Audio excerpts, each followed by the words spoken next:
Azam Masood was like a पीर साहब जो दूसरे टेररिस्ट थे या प्रिजन के स्टाफ थे, वो उनसे वो उससे ये भी लेते थे तावीज। मैंने देखा उसको, मैंने कहा इसके चेहरा ढकना है भाई, इसको मंकी कैप पहनाई है। तो वो मुझे ऐसे देखता है ना, घूर के देखता है। उसके चेहरे पे एक शैतान वाली मुस्कुराहट होती है ना। जब ये मुझे आदेश मिला कि एक स्पेशल प्लेन आ रहा है, उसमें बहुत सीनियर फंक्शन दिल्ली से आ रहे हैं इसको लेने के लिए, तो आप कोट बड़वाल जेल से इसको लेके आके। तो मैं जब गया कोट बड़वाल जेल में, आई टोल्ड दी सुपरिटेंडेंट जो भी थे उस प्रिजन के, I said these are the orders of the government, you bring him. So prison अगर आप कभी गई हो, भगवान न करे जाना पड़े, तो उसमें एक स्ट्रॉन्ग दो गेट्स होते हैं, जो इनसाइड खुलता है और एक बाहर खुलता है। उन दोनों जो स्ट्रॉन्ग दरवाजे होते हैं, हाई सिक्योरिटी, उनके बीच में एक स्टेयर जाती है ऊपर, जहाँ ऊपर ऑफिसेस हैं। तो I was waiting in the room of superintendent till when he was brought, उसको लाया गया अंदर जेल से। और उसका बड़ा उधर वो था, सलाउद्दीन वॉज लाइक ए दादा। वो पीर साहब वो लोगों को तावीज भी देता था। अजहर मसूद और सलाउद्दीन, सॉरी अजहर मसूद, अभी Azhar Masood was like a pir sahib वो लोगों को वो भी देता था। और बहुत सारे जो दूसरे टेररिस्ट थे या प्रिजन के स्टाफ थे, वो उनसे वो उससे ये भी लेते थे तावीज। तो Azhar he was a cleric, तो ही वॉज ब्रॉट। तो जब मैं नीचे आया, वो मुझे बताया गया कि उसको लाया है। तो आप व्हेन आई केम डाउन, तो उसका चेहरा खुला था, ढका हुआ नहीं था, और उसने तस्वीर ली हुई थी, और हाथ भी बांधे नहीं थे। और तो मैंने देखा उसको, मैंने कहा इसके चेहरा ढकना है भाई, इसको मंकी कैप पहनाई है। तो वो मुझे ऐसे देखता है ना, घूर के देखता है। और मैंने जो पुलिस लैंग्वेज होती है,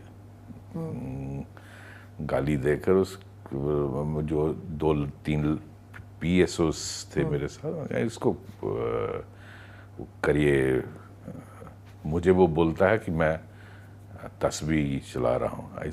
तो मैंने कहा जो अंधा होता है वो खुदा को याद नहीं करता है क्या? इसका मंकी कैप उसको फोर्सिबली पहनाई गई, उसके हाथ पीछे बांधे गए, और जो जिप्सी जिसमें उसको लेके जाना था, तो जो बाहर का गेट था उसको खोल के उसको अंदर लाया गया, और इसको ज़बरदस्ती पकड़ के गाड़ी जिप्सी की बैक साइड में बैठाया, और चारों तरफ उसके 4 PSO गन के साथ, AKs के साथ बैठाया।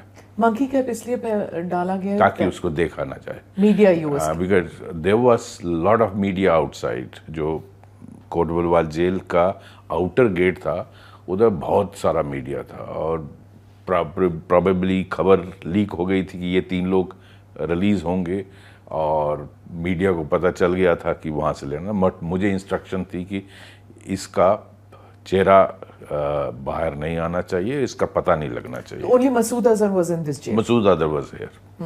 तो मसूद अजहर को बैठाया गया, और बाहर जब मैं निकला, so many media personnel with their vehicles. He didn't have any questions to you? No.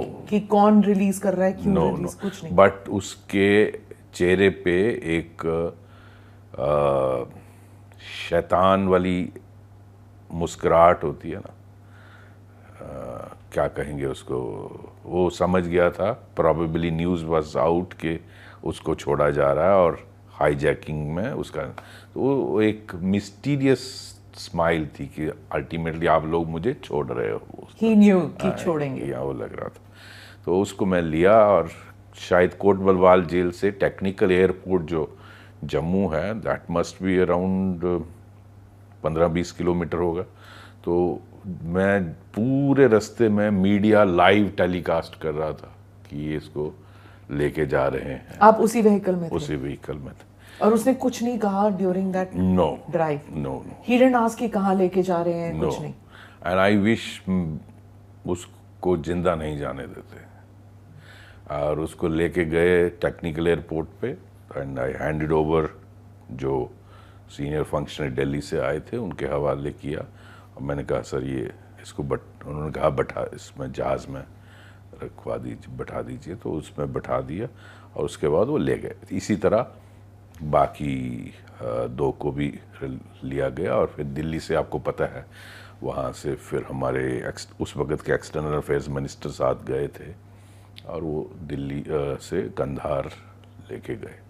तो ये ऐसा एक मोमेंट था जो बहुत एम्बैरेसिंग था हमारे देश के लिए। और आई विश ऐसा नहीं हुआ होता, क्योंकि जहाज़ एक बार अमृतसर से बाहर चला गया, that was I think very, जब तक आपकी लिमिट्स, आपकी कंट्री की जो बाउंड्री है उसके अंदर रहता, फिर तो आप कभी भी उस पर एक्शन कर सकते थे, किसी तरह से भी कर सकते थे।